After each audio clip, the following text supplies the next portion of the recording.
गीत गुमसुम है, गजल चुप है, रुबाई है दुखी। गीत गुमसुम है, गजल चुप है, रुबाई के दुखी। ऐसे माहौल में नीरज को बुलाया जाए। क्या बात है।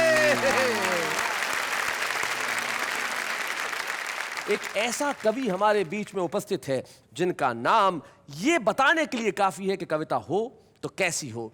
वाह वाह क्या बात है। मैं हम स्वागत करते हैं गोपाल दास नीरज का।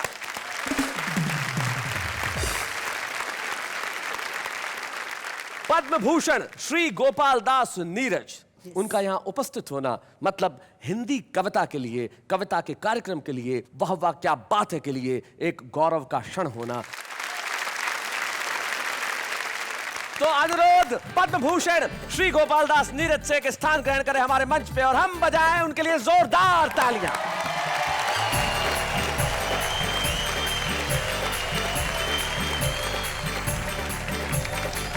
एक जगह एक जंगल में ट्रेन 4 घंटे खड़ी हो गई। एक व्यक्ति बोर हो गया, ड्राइवर के पास गया। बोले ड्राइवर साहब मैं इस जंगल से फूल तोड़ के ले आऊं। ड्राइवर साहब बोले अबे तुझे इस जंगल में कहीं फूल नजर आ रहे हैं? वो व्यक्ति बोला जी फूल तो नजर नहीं आ रहे पर मेरे पास बीज हैं।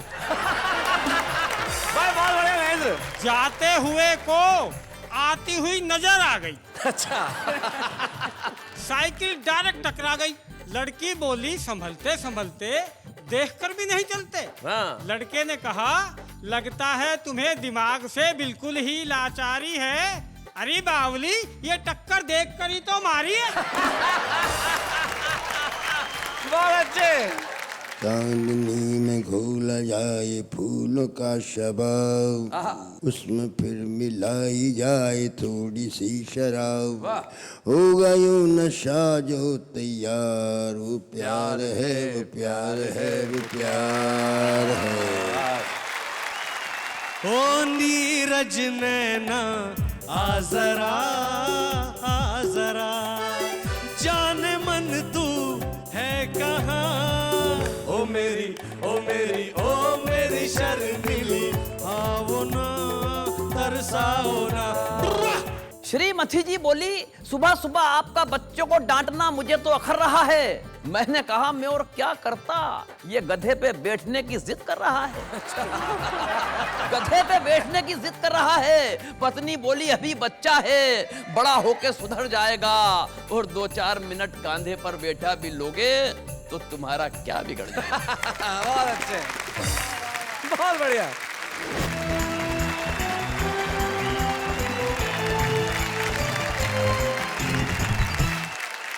क्या बात है भाई। जिंदगी के अंदर अगर आपके पास वेदों का ज्ञान है तो आपका ज्ञान प्रकाशित हो उठता है, और अगर गोपाल की कृपा हो तो आदमी अजनबी नहीं रहता। तो आज यहाँ वेदों का प्रकाश भी है, गोपाल भी है, अजनबी भी है, तीनों यहाँ है। तो फिर वाह वाह क्या बात है। तो बताइए किसे बुलाया जाए कविता पढ़ने के लिए? ये जो है ना, ये मतलब कौन? ये जो थोड़े से रोलू पोलू से क्यूट से हैं। ये वाले जी। इनका नाम नहीं ले सकती? जी नाम तो ले सकते हैं पर क्या है ना, भारतीय संस्कृति की परंपरा है। हे भगवान, आपको मालूम है भारतीय संस्कृति में किसका नाम नहीं लिया जाता? नहीं आप वो बेचारा ऑलरेडी 2 बच्चों का बाप है, मरवाओगे तुम इसे। अरे भारतीय संस्कृति उसके अलावा भी काफी सारी शिक्षा देती है।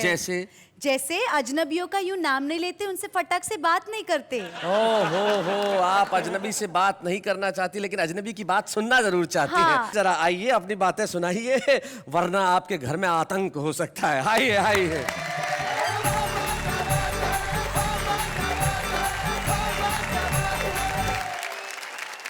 हमें हाथ से कहाँ से मिल जाता है जी। आपने ट्रक देखे होंगे, उसके ऊपर तो इतनी सारी बातें लिखी रहती हैं। जैसे ऊपर लिखा रहता है पब्लिक कैरियर, हालांकि वो सामान ढोने के काम में आता है। अच्छा। पीछे लिखा रहता है बुरी नजर वाले तेरा मुंह काला, इसलिए मैं सभी ट्रकों को बड़ी अच्छी नजरों से देखता हूँ। वैसे मुझे पता है ट्रकों को अच्छी नजरों से कोई भी नहीं देखता। हाँ। मैं तो जब बाजार से निकलता हूँ मुझे लगता है सबके मुंह काले हैं, जरूर किसी ट्रक को बुरी नजरों से देखा हो। पर एक बात मेरी समझ में नहीं आती जी। ये ट्रक वगैरह तो अफ्रीका में भी चलते होंगे। अच्छा, एक बात और भी है, अगर हमें कभी बाई चांस बुरी नजर डालनी ही पड़ी तो क्या हम ट्रक पर डालेंगे? सड़कों पर एक से एक हसीन, एक से एक सुंदर कारें घूमती रहती, हाय हाय। उन पर नहीं डालेंगे। हमारा कैरेक्टर ऐसा थोड़ी हो गया जो ट्रक पे बुरी नजर डालेंगे। पता नहीं क्या क्या लिखते रहेंगे, ट्रकों के पीछे लिख देंगे देखो मगर प्यार से। ओहो। एक दिन मैं एक ट्रक को पूरे 1.5 घंटे तक देखता, मुझे एक भी चीज ऐसी नजर नहीं आई जिसे प्यार से देखा जा सकता।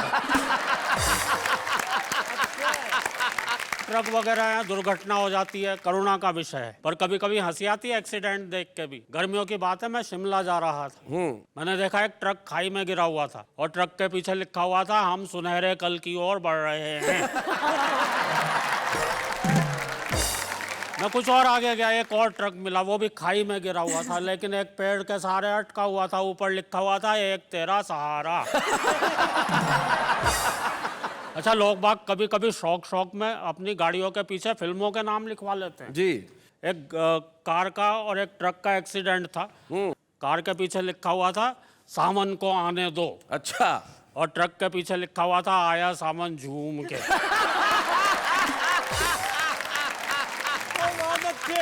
आपने रेलों में बहुत यात्राएं की होंगी। जी। मुझे तो ध्यान है, एक जगह एक जंगल में ट्रेन 4 घंटे खड़ी हो गई। एक व्यक्ति बोर हो गया, ड्राइवर के पास गया, बोले ड्राइवर साहब मैं इस जंगल से फूल तोड़ के ले आऊं। ड्राइवर साहब बोले अबे तुझे इस जंगल में कहीं फूल नजर आ रहे हैं? वो व्यक्ति बोला जी फूल तो नजर नहीं आ रहे पर मेरे पास बीज हैं। भाई बहुत बढ़िया महेंद्र। आप जब तक गाड़ी चलाएंगे इनमें से फूल भी निकल आएंगे। एक बार मैं एक भीड़ भरी रेल में चढ़ा तो मेरे साथ क्या क्या हुआ जी। कि एक दिन हम भारी भीड़ भरी भारतीय रेल में चढ़े क्या चढ़ाए गए। कई कंधों पर धरकर भीतर सरकाए गए। हाँ। भीड़ का ये हाल था, मत पूछिए कमाल था। फर्श पर भी आदमी थे, सीट पर भी आदमी थे, बर्थ पर भी आदमी थे, और तो और छत पर भी आदमी थे। वो तो रेल वालों ने इससे ऊपर कोई जगह ही नहीं बनाई, वरना आदमी वहां भी होते भाई। कौन जाने किस पर पड़ा था, आदमी से आदमी सटा खड़ा था। अच्छा। सब एक साथ सांस ले रहे थे, एक साथ सांस छोड़ रहे थे। जो भी सांस लेने में जरा गड़बड़ा जाता था उसे फौरन एक धक्का लग जाता। बहुत अच्छे। हमारे बगल वाली महिला का बच्चा रो रहा था और पीठ हमारी थपथपाई जा रही थी। और इतनी जोर जोर से थपथपाई जा रही थी कि हमें भी रुलाई आ रही थी। एक व्यक्ति ऊपर बैठा हुआ मूंगफली चबा रहा था और छिलके धीरे धीरे हमारे कान को कूड़ेदान समझ के उसमें सरका रहा था। बहुत अच्छे। हमारे पीछे वाले व्यक्ति ने शायद न्यूटन का गुरुत्वाकर्षण का सिद्धांत ही नहीं पढ़ा था, इसलिए अपना पूरा का पूरा संदूक अपने सर पर ही लिए खड़ा था। हमारे बगल वाले दूसरे व्यक्ति ने शायद न्यूटन को कुछ ज्यादा पढ़ रखा था, इसलिए आधा संदूक हमारे कंधे पर धर रखा। रेल में भीड़ इस कदर थी भाई कि हाथ को मुंह तक भी नहीं देता था दिखाई। एक भद्र महिला ने तो हद ही कर दी जब उसने अपने बच्चे की दूध की बोतल ही मेरे मुंह में हमारे बगल वाली महिला का बच्चा अब भी रो रहा था, हमारी पीठ अब भी थपथपाई जा रही थी, और तो और वो साथ साथ लोरी भी गा रही थी, सो जा मोहन प्यारे सो जा। इतनी पिटाई के बाद मैंने खुद को ही मोहन समझा, मैं खड़े खड़े ही सो गया। जब मेरी आंख खुली तो एक व्यक्ति ने मुझसे कहा भाई साहब आज तो ट्रेन हवा से बातें कर रही है। हाँ। मैंने कहा क्यों मजाक करते हो भाई, ट्रेन तो बड़ी धीरे धीरे चल रही है। वह बोला आज हवा भी तो बिल्कुल नहीं चल रही है।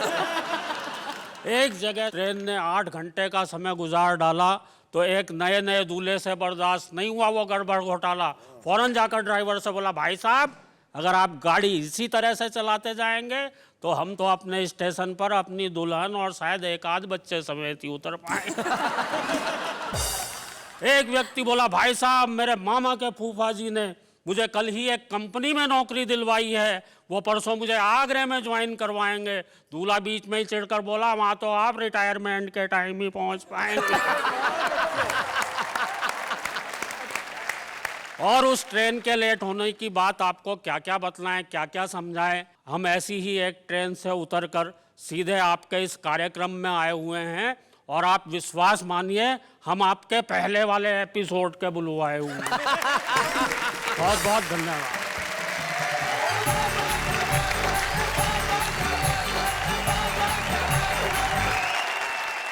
भाई बहुत बढ़िया महेंद्र अजनबी, आपने कमाल कर दिया। लेकिन यही हमारे देश की विशेषता है। ये देखिए हमारे देश की संस्कृति है कि बच्चा किसी का रो रहा हो दूध आपको पिलाया जा रहा है, और ये हमारी संस्कृति है कि जैसा भी हो भीड़ हो लेकिन आदमी सफर कर ही लेता है, क्योंकि इसी संस्कृति के लिए गोपाल दास नीरज जी ने एक जमाने में लिखा था कि बस यही अपराध मैं हर बार करता हूँ, आदमी हूँ आदमी से प्यार करता क्या हूँ। बात है, तो वाह, ये आदमी से प्यार करने वाले, हर व्यक्ति से प्यार करने वाली संस्कृति का देश है, और इस देश की संस्कृति को हम प्रणाम करते हैं आज नीरज जी की उपस्थिति में। और इस देश की संस्कृति में ऐसी बहुत सारी चीजें हैं जहां पे व्यंग की गुंजाइश बनती है। तो ऐसे एक व्यंगकार को हम बुलाना चाहते हैं जो हमारे बीच में उपस्थित है, भाई वेद प्रकाश वेद।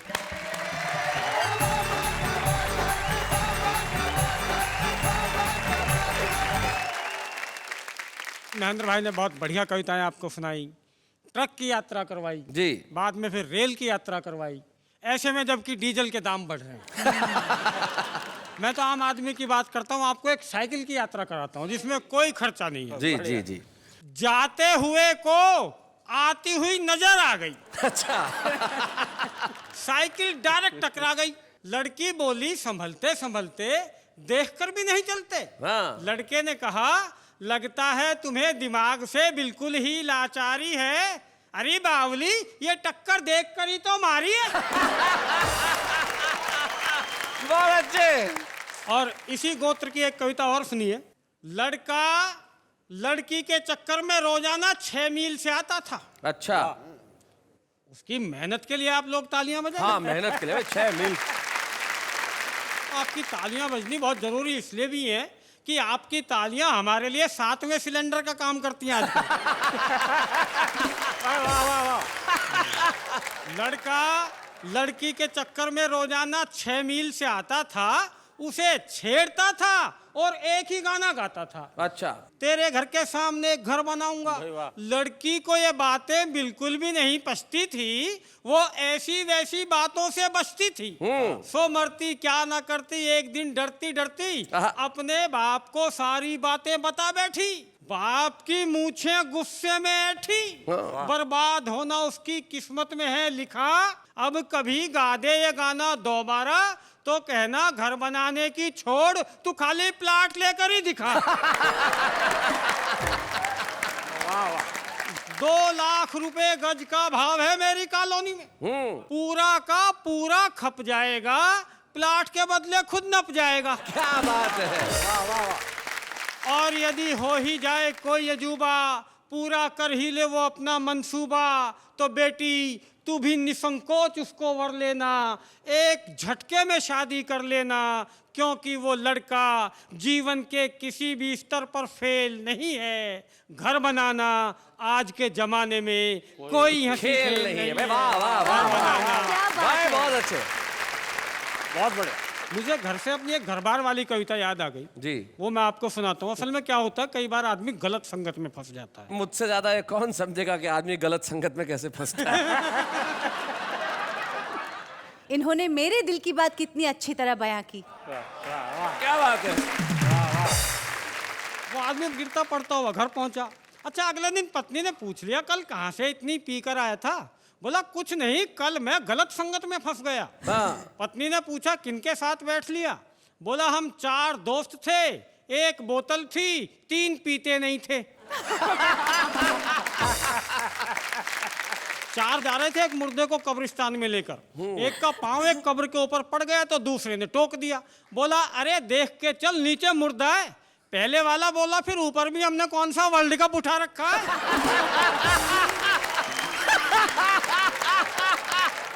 और अंत में मैं एक एक्सट्रीम कविता आपको सुनाता हूँ। एक्सट्रीम। हाँ। एक काला आदमी। अच्छा। देखिए उसका कालापन बताने के लिए शैलेश जी मैंने कितनी काली शाही खर्च की है। जी देखता हूँ। नेहा जी देखना आप भी, और जो बात आपको अच्छी लगे इसी तरह आप मस्ती में सुनिए जिस मस्ती में सुन रही हैं। भाई ये भी कहिए कि साथ में समझिए भी।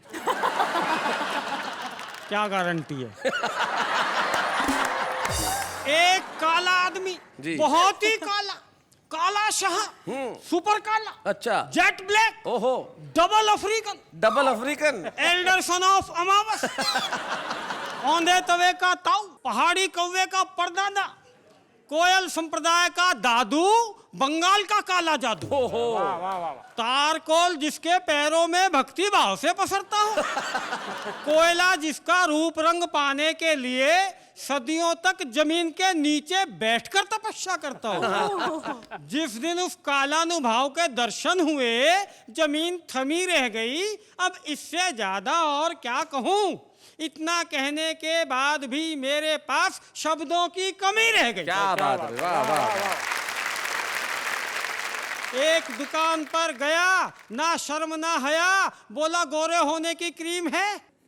दुकानदार ने जैसे ही गर्दन इंकार में हिलाई तो कहने लगा फिर जूतों की पॉलिसी दे दे, कम से कम चमक तो बनी रहेगी भाई। वाह वाह।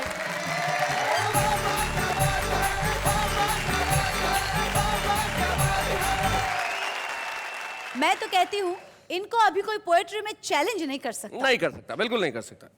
वैसे आपने कभी किसी को चैलेंज किया? हाँ, मैंने किया था। किसे? मेरी टीचर को, क्योंकि मेरे टीचर ने मुझे चैलेंज कर लिया था। बोले तुझ में हिम्मत है तो 100 में से 80 नंबर ला के दिखा। मैंने कहा ऐसी बात? मैंने बड़ा चैलेंज दिया, मैं सारी कॉपी खाली छोड़ के आया और मैंने कहा आप में हिम्मत है तो पास करके दिखाऊंगा। जीवन में कुछ क्षण ऐसे होते हैं जब रोमांच अपने चरम पे होता है। जिंदगी में ईश्वर सबको सब कुछ दे, लेकिन इंतजार की घड़ियां न दे। लेकिन माफ कीजिएगा, ये इंतजार तो हम ही ने आपको कराया, इसके लिए हम माफी चाहते हैं। मैं जानता हूं आप किसका इंतजार कर रहे हैं। शोखियों में घोला जाए फूलों का शबाब, उसमें फिर मिलाई जाए थोड़ी सी शराब, होगा यूं नशा जो तैयार वो प्यार है। इतना लोकप्रिय गीत जो किशोर दा ने गाया, एस डी बर्मन साहब ने संगीतबद्ध किया। लेकिन यकीन मानिए ये इतिहास का क्षण है, वो बंद सुनना जो किसी भी रिकॉर्ड में नहीं है। और हमें गर्व है कि आज वो गीत के बंद हमारे पास है, जिस प्रोग्राम का नाम है वाह वाह क्या बात है। चांदनी में घोला जाए फूलों का शबाब, उसमें फिर मिलाई जाए थोड़ी सी शराब, होगा यूं नशा जो तैयार वो प्यार है, वो प्यार है, वो प्यार है। आधी रात जूहू पर उतर कर रहा हो चांद जम्मुकान, और वहीं टहल रखी को फूल तितलियों की गोरी बाहें थाम। क्या बात है? ऐसे वक्त आता है जो ज्वार, वो प्यार है, वो प्यार है, वो प्यार है। हाथ में ले दर्द की कलम, आंसुओं में स्वप्न घोल घोल, लिख रही हो पाती पी के नाम, जब कोई कली लटों को खोल। क्या बात है? तब जो छेड़ता है दिल के तार, वो प्यार है, वो प्यार है, वो प्यार है। क्या बात है?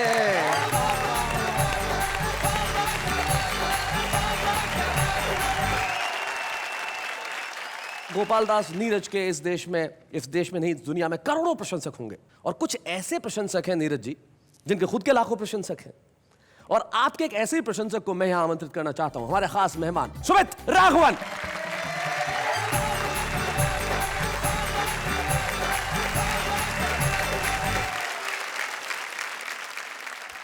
ये वाकई में मेरी खुशकिस्मती है कि आज वाह वाह क्या बात है कि इस एपिसोड में मुझे बुलाया गया, जहां पर नीरज जी हैं। तो ये मेरी खुशकिस्मती है। मैं फिर एक बार नीरज जी आपको शत शत प्रणाम करूंगा। सुमित, आप तो खुद भी अच्छा गाते हैं, क्यों ना इन्हीं के गाने से शुरुआत करें कुछ? तो इन्हीं की एक फिल्म का एक मधुर गाना जो किशोर दा ने गाया था, नीरज जी आपकी इजाजत हो तो।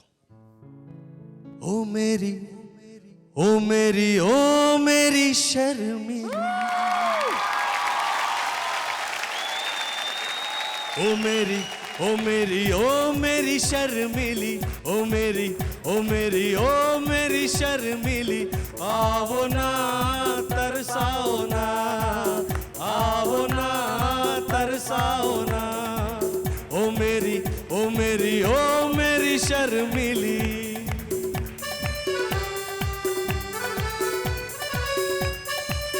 ओ नीरज नैना आ जरा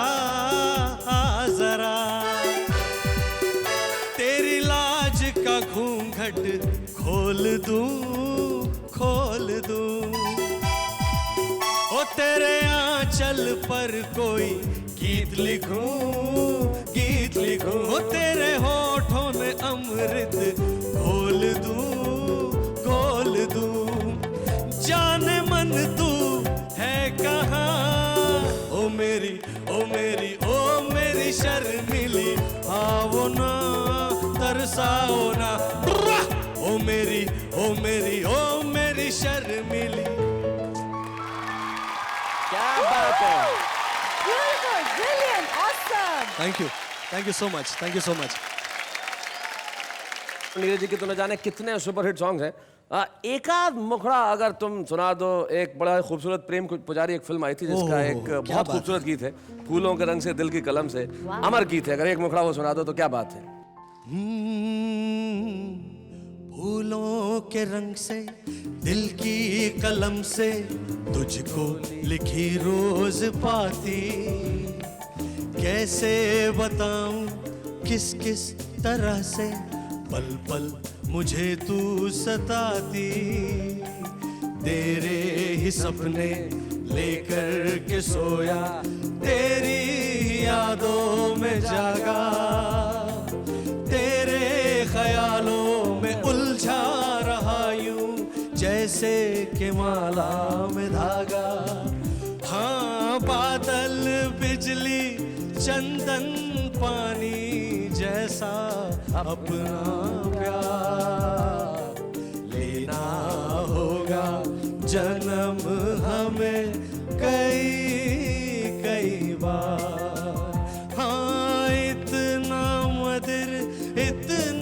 मधुर तेरा मेरा प्यार लेना होगा जन्म हमें कई बार।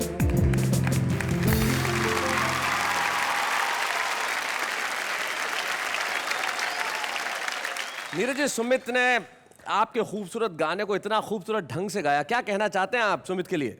ये कहना चाहता हूँ कि शायद मैं नहीं गा पाऊँगा ऐसा दिनों गा लिया। किशोर कुमार की याद मुझे आ गई जी। एक बार घटना घटी कि मैं गया तो उनका नियम ये था कि रोज़ मेरे पास गाड़ी आती है सुबह 9 बजे। तो एक दिन गाड़ी नहीं आई, मैं पहुँच गया 10 बजे। तो ऊपर दरवाज़ा खोल दिया उसने, देखा तो मैंने कहा दादा प्रणाम, नमस्कार। बहुत चुप ट्यून आ रहा। अच्छा, तब ये गीत बना दे इस प्रकार से। जी क्या बात है। और आज विशेष कृपा से सारी संस्थान बज रहे हैं वो गीत। क्या बात है। बहुत बहुत धन्यवाद नीरज जी अपने संस्मरण हमारे साथ शेयर करने के लिए। बहुत बहुत धन्यवाद।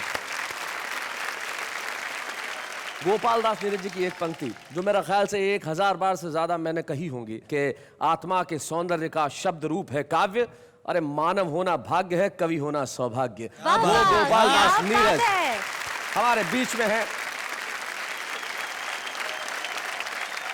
सम्मान एक ऐसा शब्द है जो किसी के भी जीवन में सुख की सृष्टि करता है।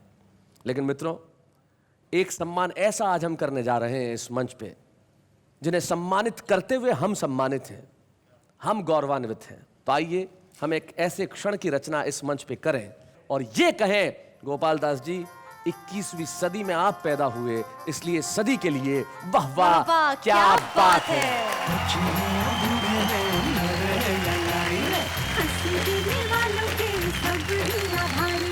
कविता सुनाने वाले अब सबके साथ हैं। खुशी शायद छोटा लफ्ज होगा जब मैं ये कहूं कि मुझे बड़ी खुशी है कि हम लोगों ने नीरज जी को सम्मानित किया। ये एक ऐसा क्षण है जैसे शब्दों में नहीं बांधा जा सकता। लेकिन नीरज जी के सम्मान के वक्त एक साक्षी और है जो नीरज जी के जीवन की शायद सबसे खूबसूरत कविता है। शशांक प्रभाकर जो नीरज जी के पुत्र यहाँ हैं, मैं चाहता हूं वो इस मंच पे हमारा साथ दें।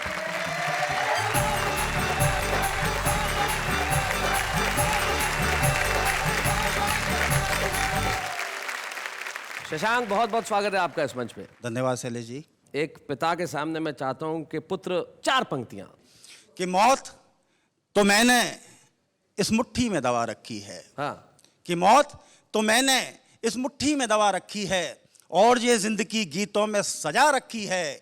कोई तलवार मुझे काट नहीं सकती है, मेरे माथे पे मेरे माँ बाप की दुआ रखी है। क्या बात है भाई, वाह वाह वाह वाह। वाह वाह। देखिए तो वाह वाह क्या बात है कि मंच पे नीरज सिर्फ यहाँ नहीं है, सारा वातावरण नीरजमय हो गया है। ये मंच बन गया है नीरज धाम, लेकिन हम लेते हैं एक अल्प विराम।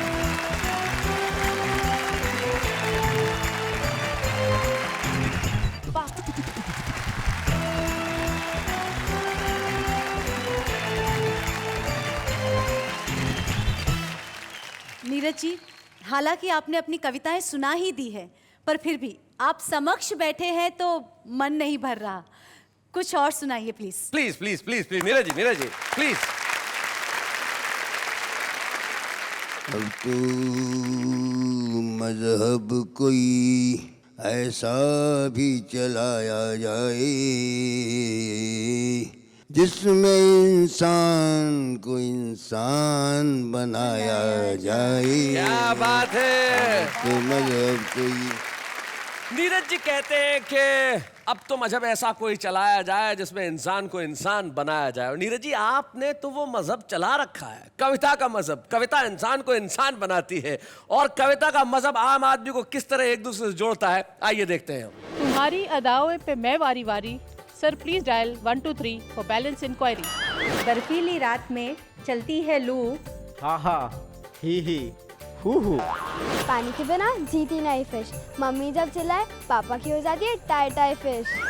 मैं जब भी पार्टियों में जाता हूँ कविता सुनाता हूँ और छा जाता हूँ। इसी बहाने 10 आदमियों का खाना खा जाता हूँ। तुमने प्यार किया, मैंने प्यार किया, अब तो पीछा छोड़ो, हिसाब जो बराबर हो गया। ये जो तुम्हारे गुलाबी होंठ, गोरे गाल और काला तिल है, तुम्हारे मेकअप के चक्कर में आया हुआ 20,000 का बिल है। पापा बोले इट्स टाइम टू डिस्को, मम्मी बोली बर्तन धोने किसको।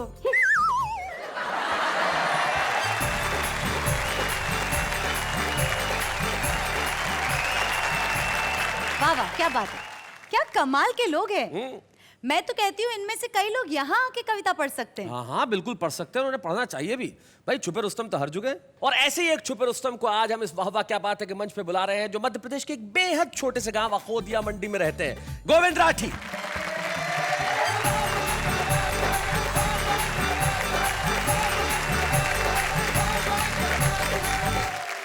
चार पंक्तियों से शुरू करता हूं कि बरसात सही पर प्यार के मौसम तो हो गए, मेरी जिंदगी के गम कुछ कम तो हो गए, और इतनी मोहब्बतों से जो पुकारा आपने, हम ढके छुपे ही सही रुस्तम तो हो गए। हाय हाय क्या बात है।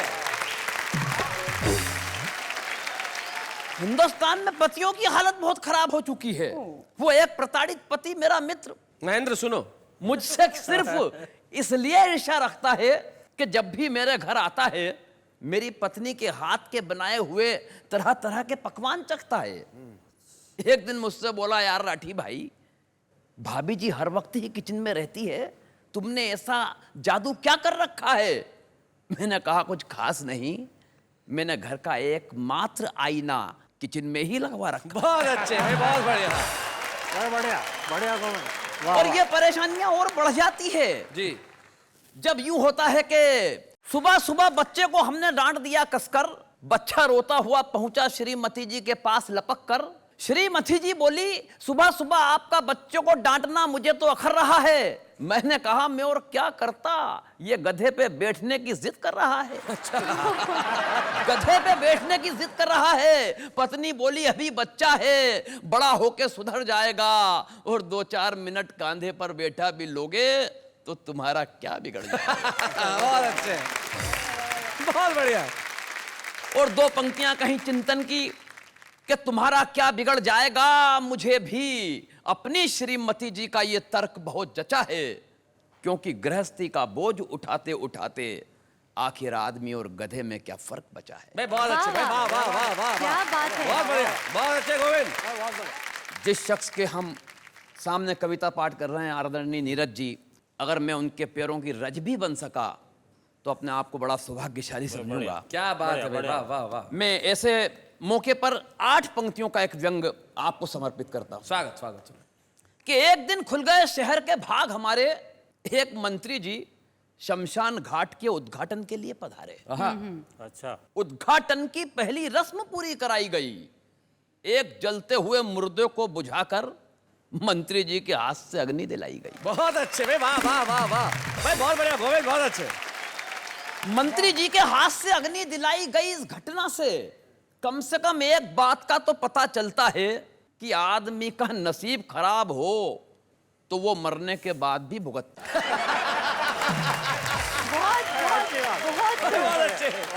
आदमी का नसीब खराब हो तो वो मरने के बाद भी भुगतता है। पंडित जी ने कहा, श्रीमान कृपया क्या इस दिशा में आकर अग्नि दिखाएंगे? मंत्री जी भन्ना कर बोले, आग कहां और कैसे लगानी है मुझे क्या आप समझाएंगे? भाई वाह वाह वाह वाह वाह गोविंद, बहुत अच्छे। आग कहां और कैसे लगानी है मुझे ये क्या आप समझाएंगे? अरे हम इस हिंदुस्तान की राजनीति को बरसों से झेल रहे हैं, रोजाना विरोधियों के साथ तरह तरह की आग से खेल रहे हैं। और पंडित जी आप तो बुजुर्ग हैं, आपको तो कम से कम ये बात समझ में आनी चाहिए कि आग दिशा देखकर नहीं, आग तो हवा का रुख देखकर लगानी। भाई बहुत अच्छे भाई, वाह वाह वाह भाई गोविंद, बहुत बढ़िया, बहुत। आग तो हवा का रुख देखकर लगानी चाहिए। अरे इन मुर्दों से निपटने की हमारी समझ को आप बेवजह नजरअंदाज कर रहे हैं। अरे पंडित जी, वो हम ही तो हैं जो 65 बरस से इन मुर्दों पे राज कर रहे हैं। आय आय आय आय, क्या बात है गोविंद, बहुत बढ़िया। काश मंत्री जी को पेट की आग और चूल्हे की आग के बारे में भी कुछ पता होता तो दोस्तों इस हिंदुस्तान का नक्शा ही कोई दूसरा हुआ होता। क्या बात है भाई, वाह वाह वाह वाह। मैं हौसले की 4 पंक्तियों के साथ आपसे विदा लेता हूं। पढ़ता हूं कि एक दिए का साथ है और ये अंधेरी रात है। वाह। एक दिए का साथ है और ये अंधेरी रात है, पर भला इन आंधियों की क्या यहाँ औकात है? क्या बात। जब तलक भी हम जिए ये सर उठा करके जिए कि सारी दुनिया के उठे वाह वाह, क्या बात है भाई, वाह वाह। धन्यवाद, थैंक यू। भाई गोविंद, तय बात है कि सारी दुनिया आज तुम्हें सुनने के बाद कहने वाली है कि वाह वाह, क्या बात है गोविंद जी। और गोविंद, मैं तुम्हारे जीवन में एक ऐसा क्षण प्रदान करने जा रहा हूं जिसके लिए तुम मुझे, हमें और हमारे शो को जीवन भर याद रखोगे। आज गोपाल दास नीरज तुम्हें ये प्रोत्साहन चिन्ह प्रदान करेंगे। जोरदार तालियों के साथ गोविंद राठी।